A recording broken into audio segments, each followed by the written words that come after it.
হঠাৎ ইচ্ছে হলো যে বাড়িতে মোমো বানানো যাক, তাই যেমন ভাবনা তেমন কাজ। আর আমরা প্রস্তুতি নিচ্ছিলাম মোমো বানানোর।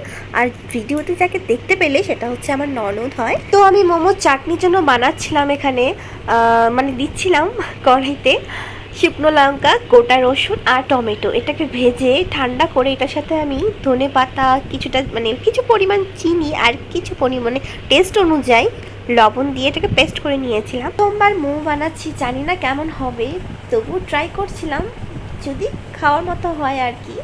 আর আশা করছি ভালোই হবে। আমি শেষে ভিডিওতে বলে দেবো কেমন হয়েছে না হয়েছে। আর আমরা দোকানে যেমন মোমো খাই টেস্টি টেস্টি, সেটা তো আর বাড়িতে সম্ভব হয় না। আসলে দোকানে তো অনেক রকমের জিনিস দেওয়া থাকে, আর আমরা সেখানে মানে বাড়িতে দেই না। এটা হাইজিনিক একটা ব্যাপার আছে, যেটা আমরা বাড়িতে ফ্রেশলিভাবে বানাই।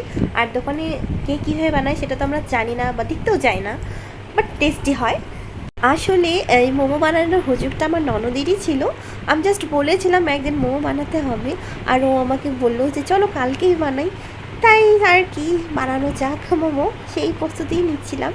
এদিকে স্যুপ বানাচ্ছিলাম, স্যুপের জন্য যা কিছু লাগে সেটাই করছিলাম। আর দেখো একটা জিনিস দেখবে, এই দেখো পাপান ঘুমাচ্ছিল বিছানায় শুয়ে।